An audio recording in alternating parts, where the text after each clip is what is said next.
Have you lost your job? Have you lost a loved one? Are you exhausted caring for your parents, for your kids? Well, you can find immediate relief when you read Sheila Mack's new #1 bestseller, Bootstraps and Bra Straps. It contains the Boots formula to move from rock bottom back into action in any situation, especially right now. So if life has knocked you down, pick yourself up with Bootstraps and Bra Straps. Get your copy at www.sheilamack.com today. Are you ready for a reboot? Welcome to the Sheila Mack Show, reality at its finest. History reminds us those hit hardest often become the change makers. This year, we've all hit crazy economic, social, and emotional rock bottoms. We all get knocked down. Something hits globally, locally, personally. It affects our health, finances, our relationships. We have to recreate a business or career. Each show, Sheila and her special guest will be sharing their reboot stories, guiding you with real solutions to upgrade and up-level emotionally, mentally, physically, spiritually, and financially. Here on NBC's KCAA Radio. If you're ready to pull yourself up by the bootstraps and bra straps, enjoy a listen. Here's Sheila. Welcome to the Sheila Mack Show, reality at its finest. Here we have real people sharing real stories and actionable steps to help you reinvent, rebuild, and reboot your business and personal life on your terms. I'm your host, Sheila Mack, and today we have special guest Kelly Martin. Kelly is a working mom with 3 girls. She teaches pre-K primarily for students with disabilities, and at night she is a writer of haunted house stories. So far, Kelly has had over 40 books published, both traditionally and independently, over the last 10 years. All right, welcome to the show, Kelly. Thank you. It's good to be here. And one of the questions I always like to start with is this show came from my latest best-selling book, Bootstraps and Bra Straps, the formula to go from rock bottom back into action in any situation. And I wrote it right before the pandemic happened. Oh, gosh. I experienced every situation and more than I could ever imagine. And so the story is going from rock bottom back into action. So I like to start off with asking if you have a time in your business or personal life where you hit a tough situation and how you got back on track. I think for any writer, especially, we always hit those highs and lows, no matter what. Like sometimes we could, I don't know, just have the imposter syndrome or think, oh no, this book is not going the way I want it to go, or it didn't sell like I thought it would, or, different things like that. And I know for me about, 5 years ago, things weren't going exactly how I would have liked it to go in my books. Or in my author career. And, 3 kids and a full-time job. And writing's a full-time job anyway. Mm-hmm. And then you add everything else on top of it. And sometimes you're like, why am I even doing this to myself, Mm-hmm. But then it was kind of like a crossroads. When I was trying to figure out why I was doing it. Originally, I started writing because I wanted to be a stay-at-home mama. That was the goal. I was going to try to make enough to stay home with the girls. That never exactly happened. So, I make enough to pay, some pretty good bills, but not enough and not consistently to take, my teaching salary. Mm-hmm. So, at the time I was like, okay, I was getting burned out. I was working 8 hours a day and then coming home in between, working 8 hours at night, basically. I didn't sleep very much. I was putting out about 8 books a year, actually. And, the sales were coming, but not as consistently as it needed to be.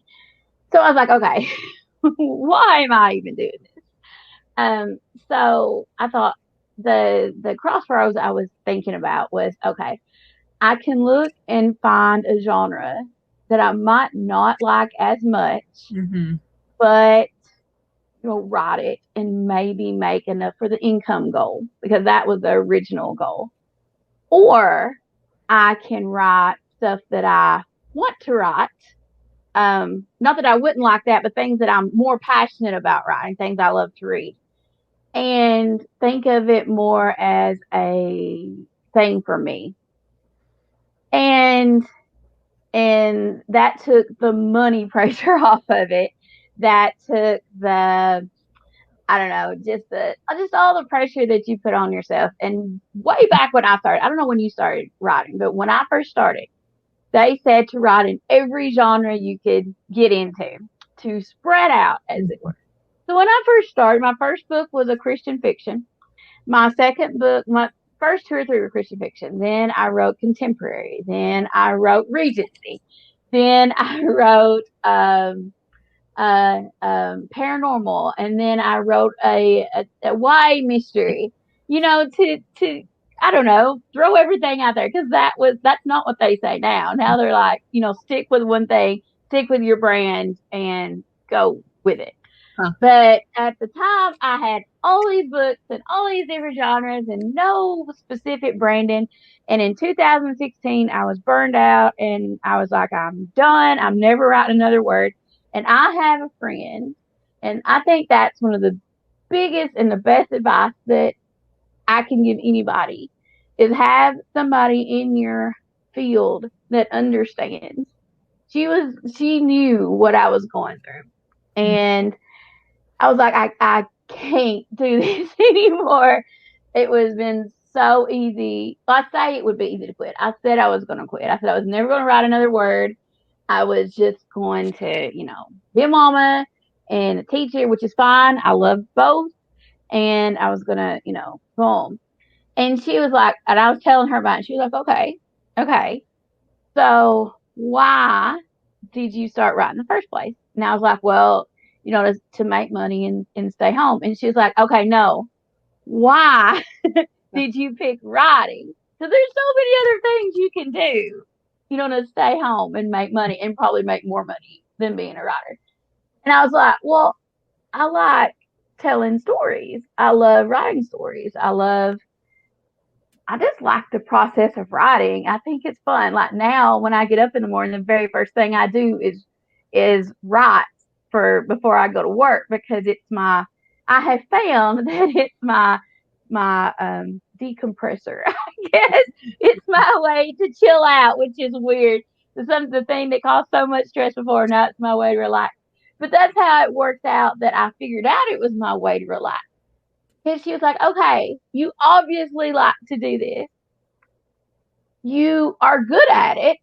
Mm-hmm.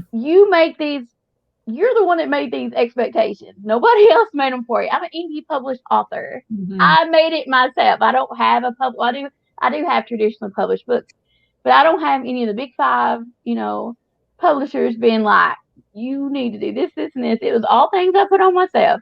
She was like, what genre do you like the most? And I got to look, and I was like, every one of my books, even the ones that aren't paranormal, have paranormal in it. Mm-hmm. And I was like, oh, okay. Mm-hmm. I think I found a theme here. And she was like, just focus.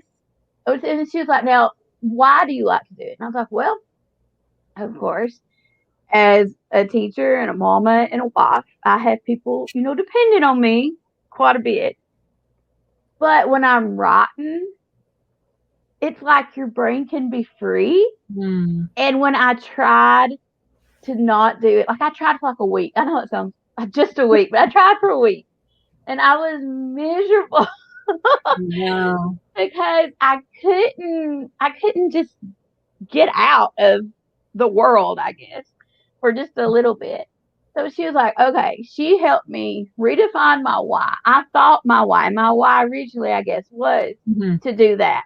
But the reason I picked writing was because I love telling stories. I love the process of writing. I love the people in writing. I just love publishing in general, and to not do that made me so sad.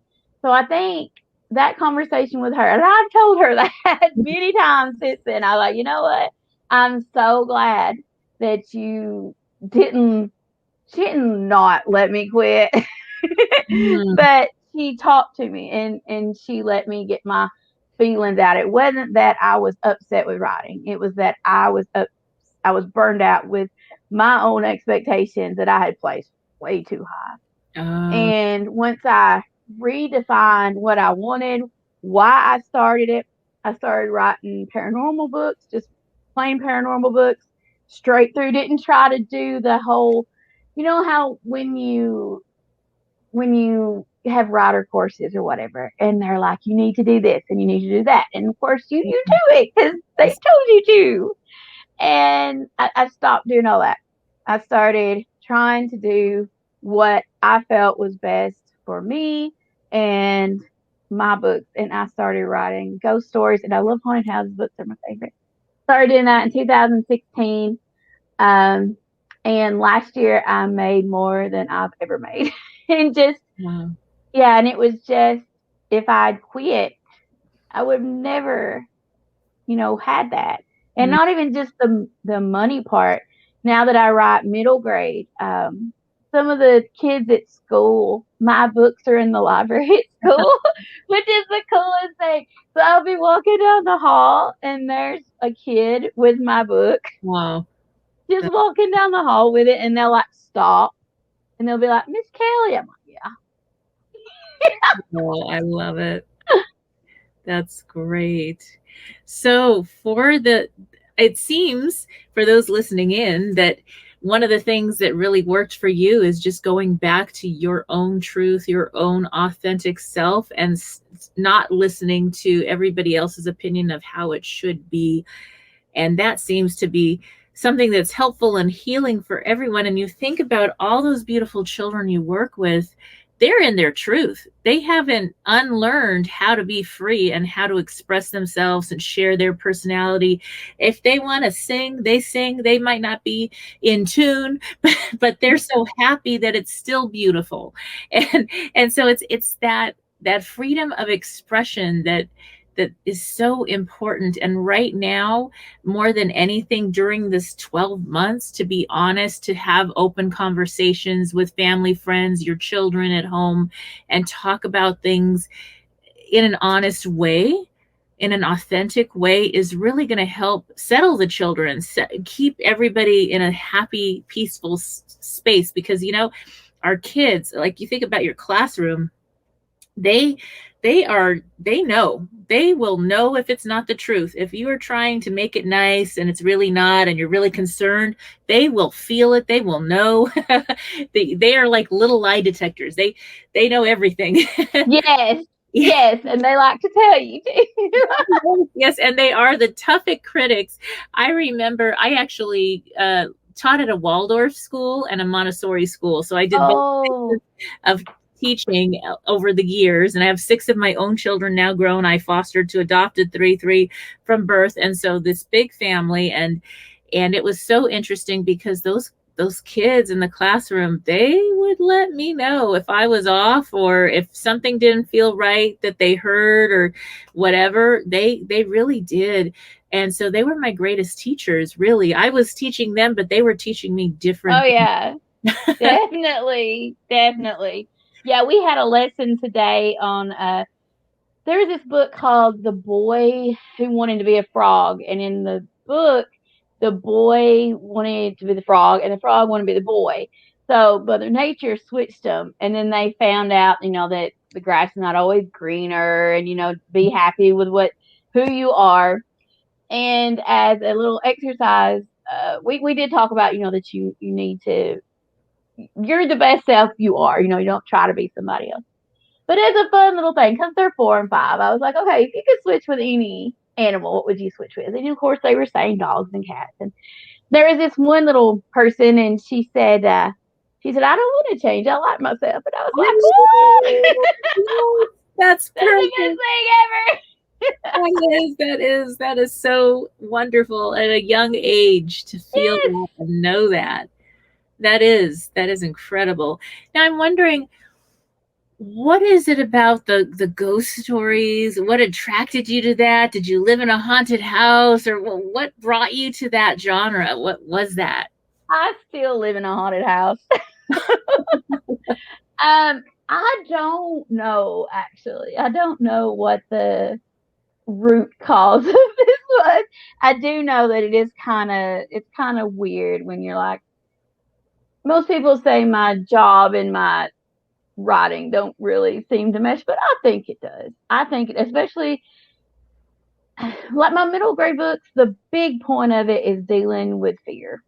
Mm, And everybody's afraid of something.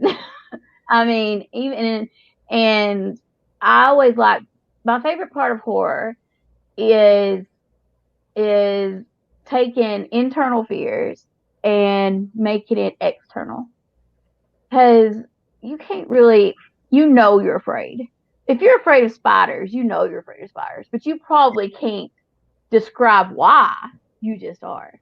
So if you can take that and make it external, especially for kids, I think it's a great way to work through different things that might be, going on in your life and their life. But I have always loved old houses and ghost stories. Across the road from me, there used to be hmm. a huge, like I mentioned, it was like a Victorian looking old house. It was abandoned. They turned it into a haunted house one year and then they tore it down. But I love that house, and Wow. I love going abandoned house hunting and taking pictures and trying to figure out uh, what happened, what happened in the house, why they were abandoned. Some Mm, places you go in and the curtains are still up. wow. Like, why? So Hmm. that's what I love going to see. And I think that why is what I like to write stories about. Like, why did something happen? Why did a house become empty? Why did a house become haunted or possibly haunted? What led to it? I just love the why questions, and I like trying to answer them. That, And yeah, haunted houses. that is incredible. And I mean, just writing about facing your fears and getting that fear out when you can't express it, that whole concept during the last 12 months where there was so much fear around this pandemic, this global pandemic, universal pause, whatever you want to call it, and children weren't even allowed to go to school the whole time, and all this crazy stuff. There must have been a lot of fear for your students, and I know for most, even my young adult children that are grown now, there were times where it was kind of scary for all of us. We didn't know what was next. Yeah, my youngest, my kids are 15, 14, and 10. And my youngest still has the hardest time with it. Like, she willingly gets a mask. Like, we were going to school today and she's like, Mom, I don't have a mask. uh, And I was like, it's okay. We have one. We will get you one. And she don't like going places without it. uh-huh. My older ones are a little, they don't have to wear them at school, but they have them with them, uh, in case they need them. But yeah, they were really scared, mhm. especially when it first started.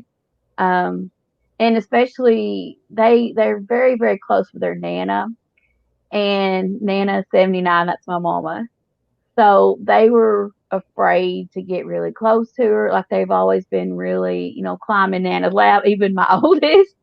And Oh, then they were afraid that they would bring something home to Nana and she would get sick. right. So, like, it's like, that's a lot. And then you have the little ones, like in my room, and it was so sad at the beginning of the school year. Like, we've been coming straight through. We had like guidelines we had to, do, and we had like a hybrid schedule. But when, at the end of the day, when, it's dismissal and you just have a few kids around, and they would be taking, they would be playing teacher. And part of their playing teacher was taking their temperatures. because that's what we had to do like 3 times a day. Oh my We God. take their temperatures and do like little wellness checks on them, and that's how they played. Mm. And I was like, I hurt. Oh, So, wow. I mean, but it's normal. It's kind of sad, but it's normal to them because they've never been in school and this is what you do at school. So it is normal to them. My older ones and me, it was hard. I remember the very first time I went to Walmart Yeah. when everything happened and everything shut down. I think we shut down the 13th, March 13th. It's funny how you remember that. The Mhm. last day of school before shutdown was March 13th. And on the 15th, I had to go to Walmart and I was terrified. Like, I called my mama. I'm 40 years old and called my mama. And I was like, Mama, Oh. I don't think I can do this. I don't think I can do this. She was like, gonna have to. You gotta face your fears. I was like, oh man. So I went in and I think I held my breath the whole Yes, that is time. interesting how that happened so fast. Hmm. We just my daughter and I she was home. She's the only one that's really home because the dorms shut down and she moved back home and it was just, do we really need to get something at the store or can we Hmm. go without or order it online or Yeah.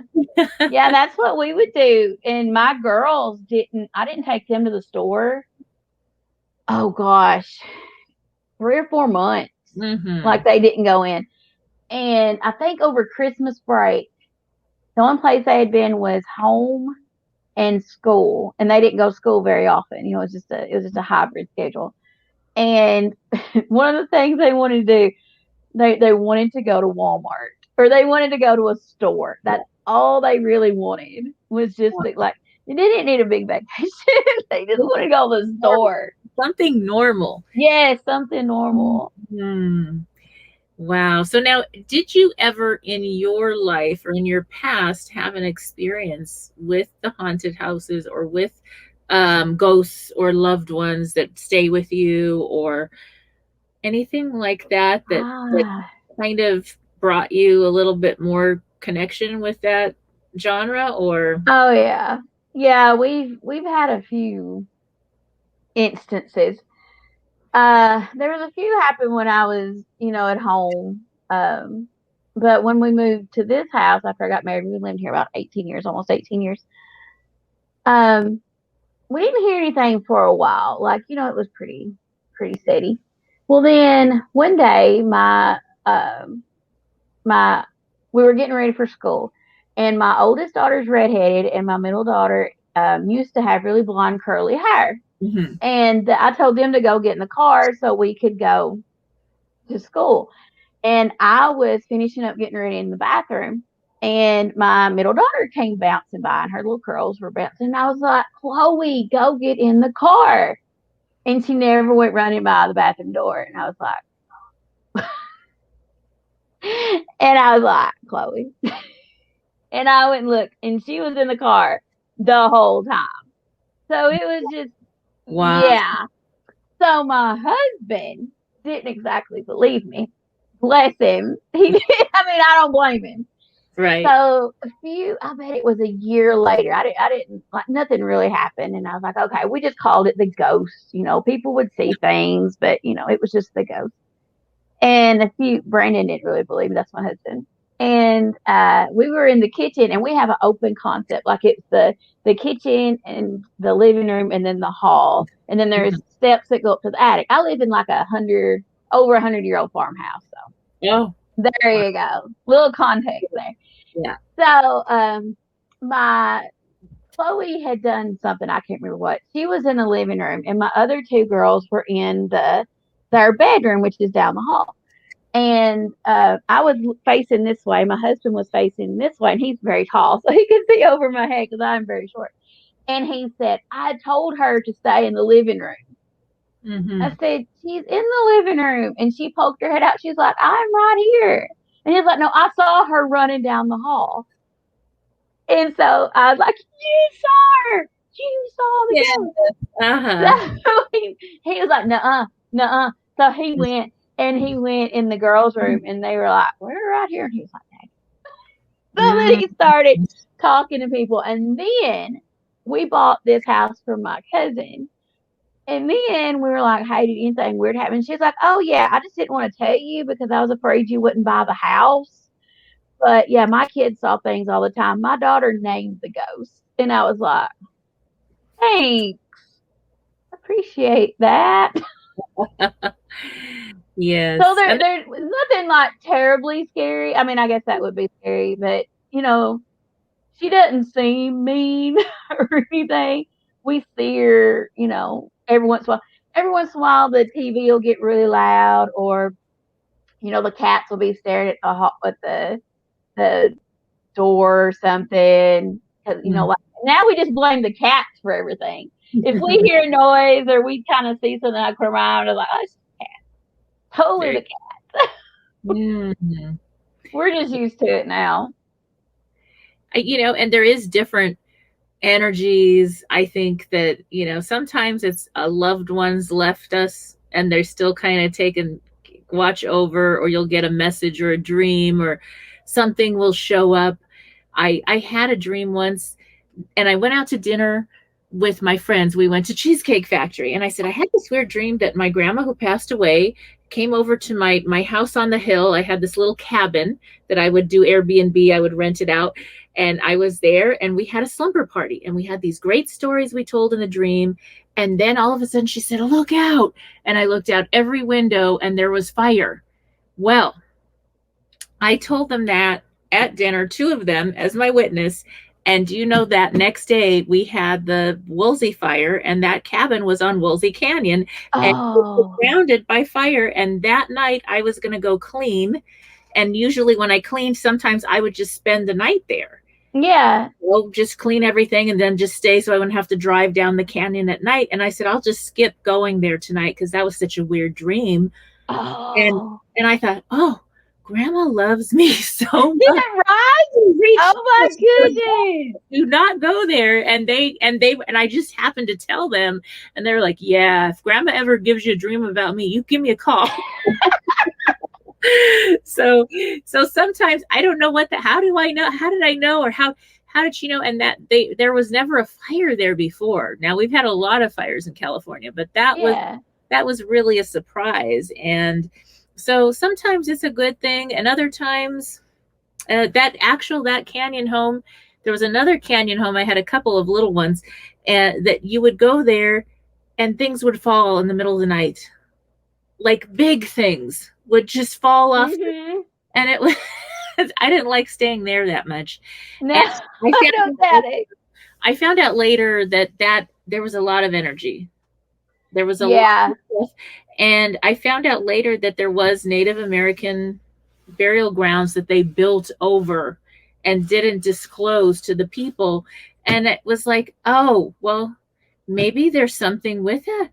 And maybe, and we did a whole bunch of prayers and meditations Yeah. and okay, we're sorry. Well, hey, we're just borrowing this and, Yeah. whatever. But it was more energy than I felt anywhere else. Oh, wow. Yeah, It's funny how you can feel it, because sometimes here, like we can go a long time and not even feel, right. anything. And then every once in a while it kind of gets ramped up and you're like, okay. Hmm. Yeah. Or is it a message? Is there a message in it? Is there something they want us to know? Right. Something they're warning us about, or telling us that Mm-hmm. through. So I would love to hear about some of the books. Like maybe you have so many of them. What are your favorite? Or Oh gosh. what are your favorite? That's so hard.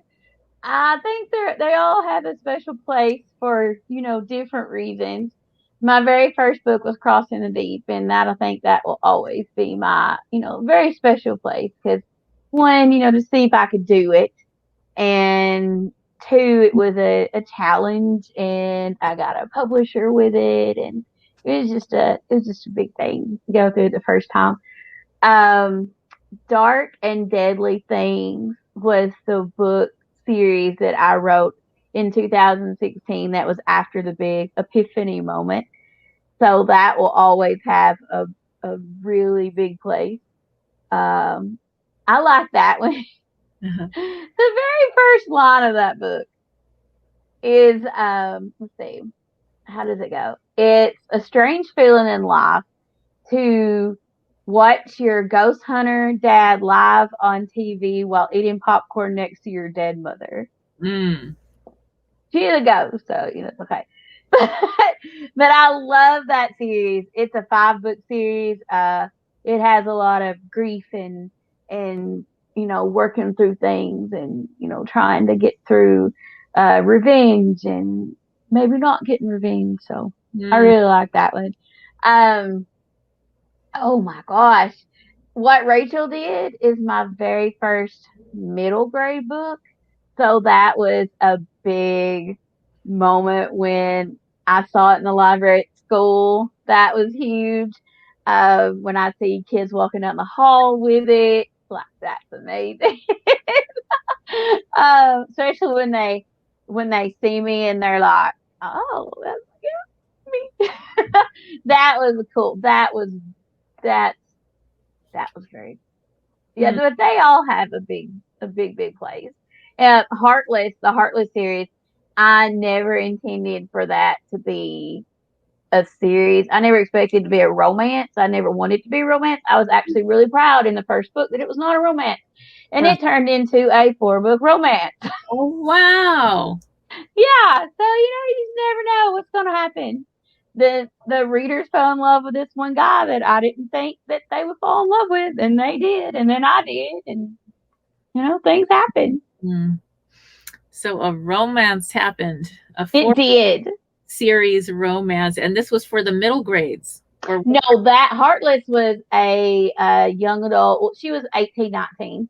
okay. Paranormal. Oh, and so there was a romantic paranormal situation. Yeah. So Mhm. tell me a little bit more about that. What? Oh my gosh. Oh. Heartless is probably one of my more stranger books, which says a lot, I suppose. It's about a girl who is being tortured Hmm. every night in her dreams by this demon named Heart. And it come to, I don't know if I should tell you how it comes to find out because you wouldn't read it then. Right. But I can tell you this part. It's been out for a while, spoilers. But it turns out that the guy that was doing the torturing, he was only like he was to get revenge on his brother, who he thought had done something to him, but they were all manipulated by this big thing. Hmm. And it turned into this whole thing where he reminds me of Bucky Barnes, Hmm. from the Winter Soldier. Hmm. He didn't like it start off that way, but he did these things, but it wasn't really him doing it. So that's kind of what makes me think what makes me think of. Wow. Wow, that's incredible. So that was for like young adults. Yeah, it was she was it could be new adult. Uh-huh. It was more she was 18, 19 when the stories happened, so Mm. So now what was it like for you as a young girl growing up? Did you write a lot? Did you not write a lot? What did that show up really at a young age?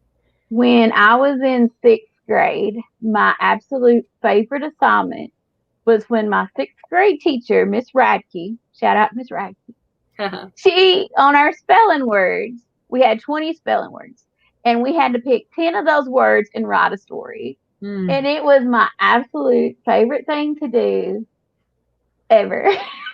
I think we did it on Mondays. No, we did definitions on Mondays. I don't know why I remember that. Well, But I think we did it on Wednesdays. And uh-huh. it was my favorite thing because you got to have all the words didn't have anything to do with each other except they had like the same spelling rules. They don't even have spelling anymore. But we picked those words. You had to write a 1-page story, and we got to read it in front of the class. And it was the greatest thing ever. So I loved it. That was kind of how I started writing or falling in love with it. And I like the challenge part of that one. And Mm. then I remember when I was a senior in high school, I wrote I wrote this story in English called Being Short in a Tall World.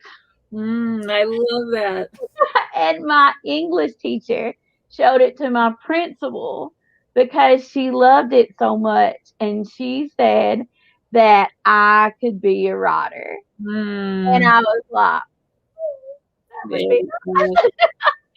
So then my college years was spent in writing fan fiction. And then I decided in 2017 that I was going to try to make my own. And I've been doing it ever since. Incredible, incredible. I love the one about being in the tall world. It reminds me of my youngest son, who actually he passed away last year. He had a heart condition, I'm so sorry. too, it was very hard for us. But we, some things you can't change. And when he was really young, he was super short, and the grandparents would always be like, maybe you should get growth hormones, or do they pick on him? And I was like, no, he's like the most popular kid wherever he goes. And it was funny because I asked him when he was older, I said, did it ever bother you that you were short? And he said, no, I always thought everybody was oddly tall. It just reminds me Yes, of that.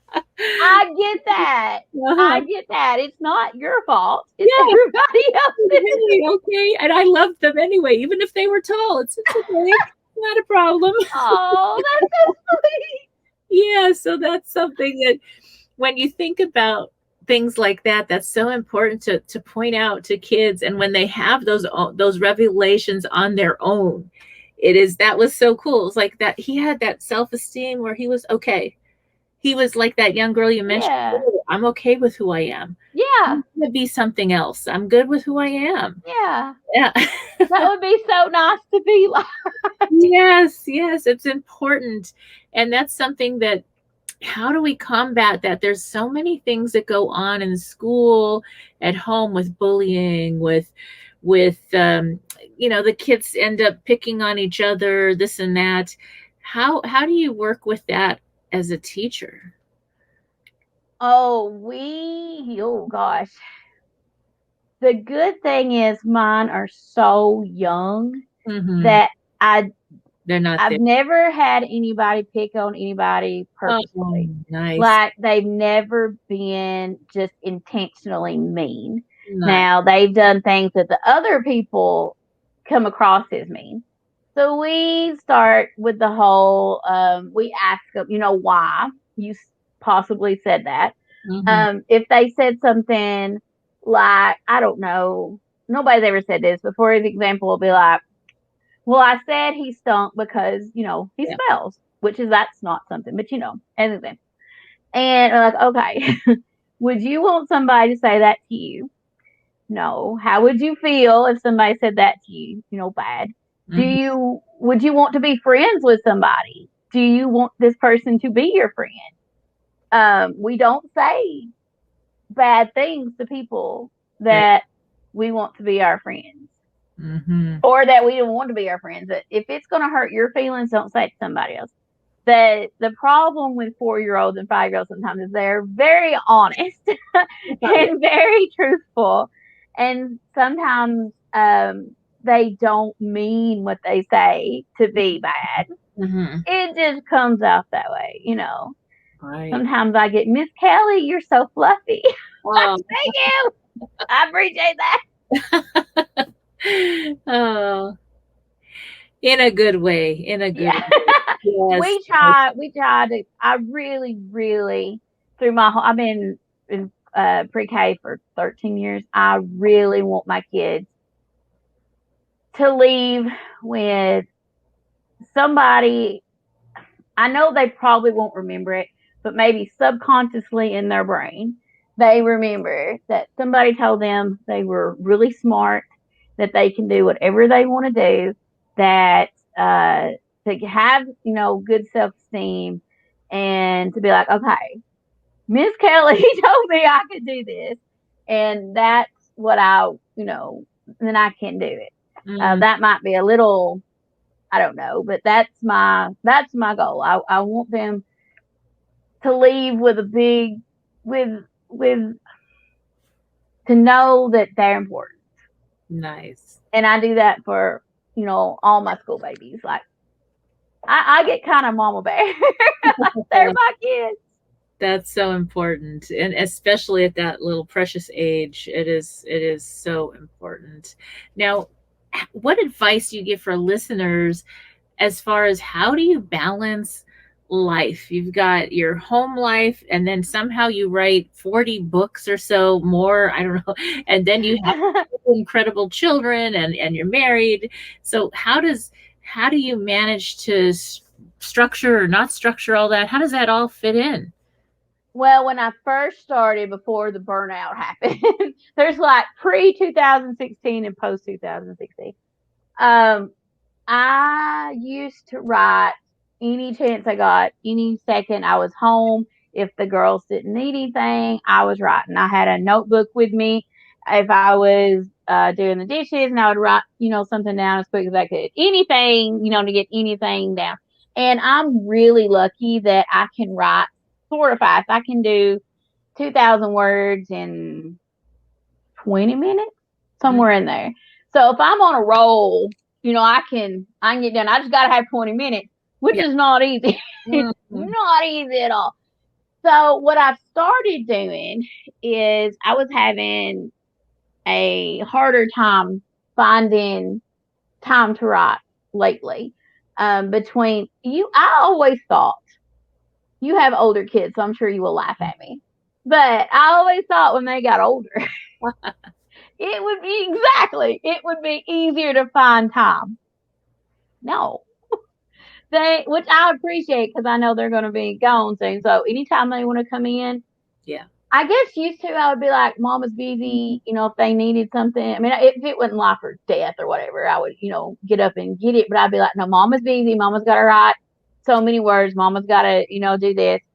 But now, if they want to come in and they need a hug or they need to talk, I'm like, okay. So I just stop what I'm doing, which totally messes up the whole writing schedule. And they used to go to bed at 8, and now they stay up till I go to bed or even later. And I was like, I don't know what to do. Right. So what I decided to do, and what has really started working really well for me, is there's a YouTuber. Her name's Charlie, and it's a reader turned writer. And she had started writing first thing in the morning and only 30 minutes. Like, she didn't do word count. I used to be really big on word counts. Like, I had to write 2,000 words a day. I had to. So, or if I had a deadline, 5,000 words a day. And it didn't matter how long it took me to get it, I had to get it done. But she was like, so she just does 30 minutes. And I was like, oh, okay, I think I can do that. So I sit down, I get up, I get ready. And while the girls are getting ready, I sit at the computer or I write before they get up, which is actually when I can write more because, nobody needs mama right then. But writing those 30 minutes actually has got me more words recently than I did last year. And I write in the mornings. I get the 30 minutes in. That way I don't have to think about it the rest of the day. Last year, before I started doing this, I would be like, okay, I would wait till I got home from work Yeah. to write. Well, then, things happen. Or I'm getting older and the 4-year-olds stay 4. So Yes. by the time I get home, I'm so tired. So I would be taking naps, and then I would miss my writing time, and then I would feel bad I was missing my writing time. So if I get up at the same time. I Mhm. just don't do whatever I was doing before. I would read or watch YouTube or something. Now I write, and that's my 30 minutes for the day. I don't have that guilt hanging over my head. And if I come home, and usually I do come home and write, then that's just extra bonus. Mhm. So that was a big thing that helped me. And also, I just started where I write down every task. I saw this in Elena Johnson's book, I think. You write down everything you have to do, and then you mark it off. Like everything. Like today was like write, shower, work, supper, interview, things like that. And then you mark it off, and you see actually how much time you have. because if I'm like, okay, I need to write, I don't know, 3,000 words today, and be like, okay, I don't have a lot to do because if you look at my calendar, it's, just a one, this, but you have everything else you have to do too. So if you look at the big picture, you're like, okay, and it's easier to plan that way. And if you write on your to-do list to take a shower, and you take a shower, you can mark it off and feel good about yourself. Yeah. I love to-do lists. I will write something down on the list I forgot that I just did so I could check it off. Yes, I do that. Listen, I do that. I did it. I need points for that. I do that too. It's so just much. Yes. And then I think, I don't know, for me as a parent, I ran 5 gift stores. And then at one point when that was kind of self-operating, I became a teacher. And so I enjoyed being around my kids at the same school. I don't know if you had that luxury or not. Yeah. That was really nice, because then I knew who's playing with who, and all the kids would come to the house. And so it was really what I wanted, to be able to be close with my family while still working. Yeah. And then to learn about, being a teacher, and I got to learn about running gift stores and businesses, and we would just talk, and it would be like a fun project, educational. We would have fun with it. And that really made a difference for my kids growing up. And then when they grew up, it was like, oh, now what do I do? And I actually wrote a whole book about a chapter in my book about parenting.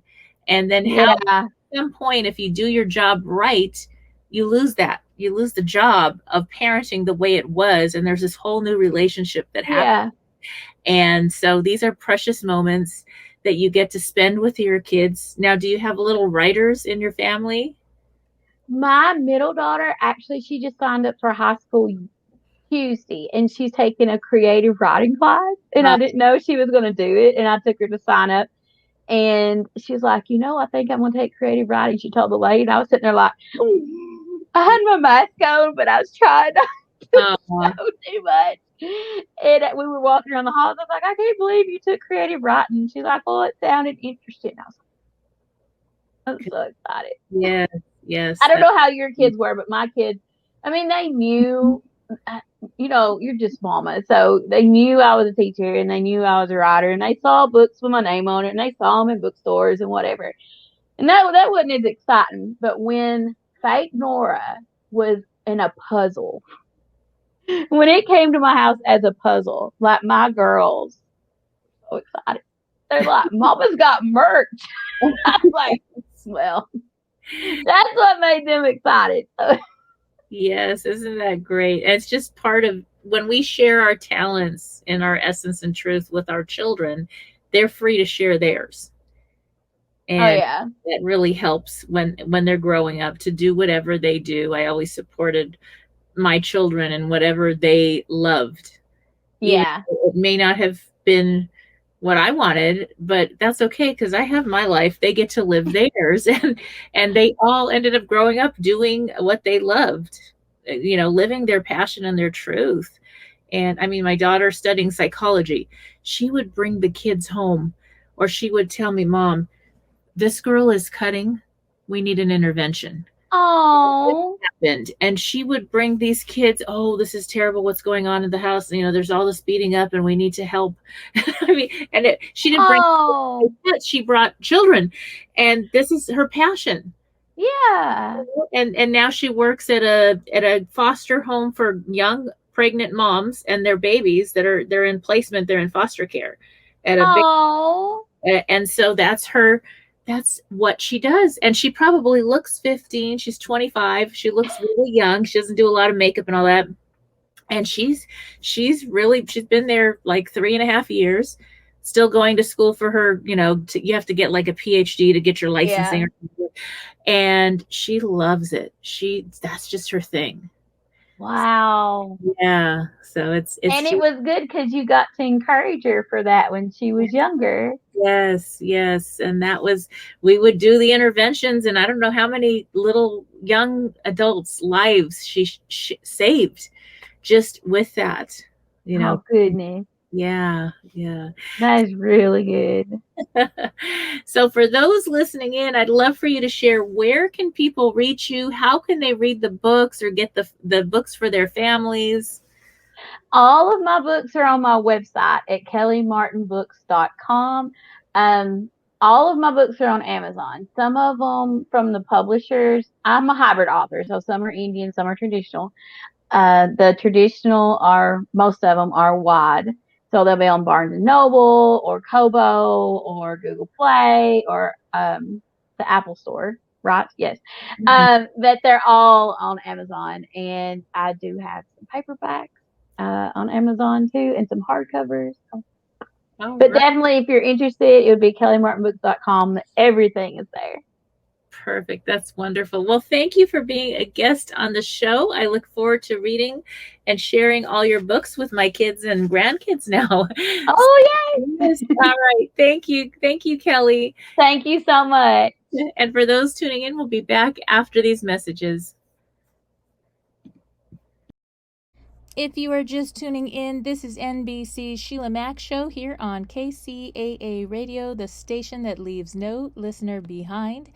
And I'd like to thank our host and sponsor for today's show, and that is wickedcatclothing.com. They have eclectic clothing to inspire your inner horror queen. So enjoy short interview with the CEO of wickedcatclothing.com. Stay tuned.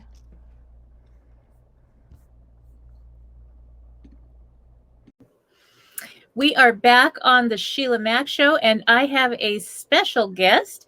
This is Stephanie, and Stephanie, she has always loved Halloween, and now she has created a clothing line based on this. So she had a love for Halloween, horror movies, the paranormal, cats, and she wanted to bring her love for these things to others with apparel and accessories that have fun sayings. So her dream has always been to be a designer, but unfortunately, she wasn't able to use her design degree. So now she is finally starting out, and she's going to share more about all she's doing. All right, welcome to the show, Stephanie. Thank you very much for having me on. I appreciate it. So I'm very excited to be here and talk all about my clothing line. All right, now share the name of your company. Yeah, so it's called Wicked Cat Clothing. So Wicked, I got from my love for Halloween and witches. So that's where I got Wicked. And cat, I love cats. I have 2 cats. So Wicked Cat and Clothing. It just popped into my head one day, and that was it. That was my name. Fun. And so this is something that you are starting out on. Let me know now, so that's what guided you to this. How far along are you on this process, and what did that look like getting started to create a clothing line? Yeah, actually started last October because of Halloween. So that gave me the idea to start this. Then some personal things happened and I quit it. And then in January, I decided, when the pandemic, was still around and I didn't have a lot to do, I was like, I'm going to go full force on this. So in January of this year is when I've really started just hammering out new designs, new ideas, working with different people to do collaborations. I built my own website, so I'm always slowly working on that. So that's been my foray into it so far. And I just hope it continues to grow, because this is my passion and what I love to do. How fun. And so tell me about some of the accessories and designs that you've created so far. Yeah, so I started with t-shirts. I was just going to do t-shirts, and just t-shirts with cats and fun sayings. But then I met with a designer, and he's actually designing really cool, different paranormal things. So ghosts, witches, and stuff like that. So I have a bunch of t-shirts, and then I went into hoodies, and I kind of went from there. So I actually have dresses, and this summer I have bathing suits and beach towels, and I have all the different kind of mugs you could ever want for your house. I have every saying and design in a mug. And I have some keychains, and I have little cat tags. They could be a dog tag too, but I have a cat because of, for my cats. So those are some fun accessories that I have that go really nicely with the shirt or hoodie. Could you share maybe on some of your designs, maybe the memory of the essence of a Halloween or celebration that brought you to that design? So regarding I have a Bloody Mary, Bloody Mary, Bloody Mary shirt. It's kind of funny I say it 3 times because what reminded me, my best friend and I, we were in 2nd grade. She's the one I watched horror movies with in 2nd grade. Okay. My mom didn't care, surprisingly, and her mom didn't care. We tried to watch Bloody Mary. And we ran in the bathroom and we could only get to Bloody Mary twice. And then we ran out. And so that is the inspiration behind the Bloody Mary, because it was on Halloween and we thought we were going to get sucked into the mirror by Bloody Mary. And it's funny because all these years later, her sister is my hairdresser and remembers that time and bought a Bloody Mary sweatshirt from me. Oh my God. She was littler than us and remembers us running out of the bathroom screaming because we couldn't get to number 3. Oh my God. I remember that. Yes. Yeah. Wow. That's a fun memory, right? We were really terrified, but I look back on it and laugh.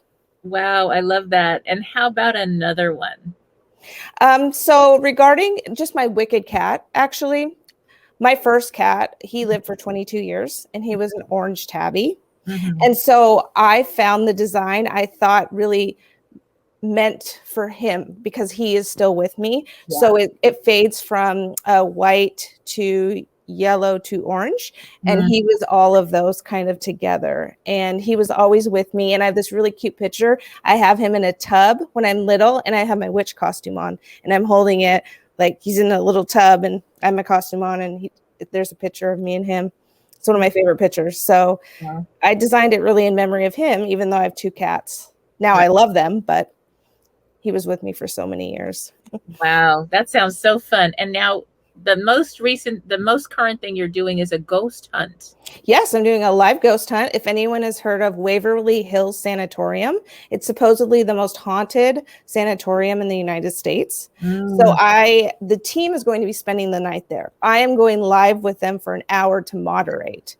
I moderate ghost hunts probably every other week I do with this team, but this is going to be a big one. Like, people from all over the U.S. are flying in to help with this investigation. Oh, wow. My daughter and I are going to tune into that. Yes, definitely. Yes. How exciting. Yeah. All right. Well, thank you again, Stephanie. We are running out of time. So share one more time how people can connect with you. Sure. You can reach me at wickedcatclothing.com. Thank you for tuning in to the Sheila Mack Show, Reality at its Finest, where we share real situations with real solutions to help you rebuild, reinvent, and reboot your life on your terms. I'm your host, Sheila Mack. I'm giving you some homework. Grab a copy of my bestseller, Bootstraps and Bra Straps, to learn the formula to go from rock bottom and back into action in any situation. If you have a burning question for the show, send it in to www.dearsheila.com.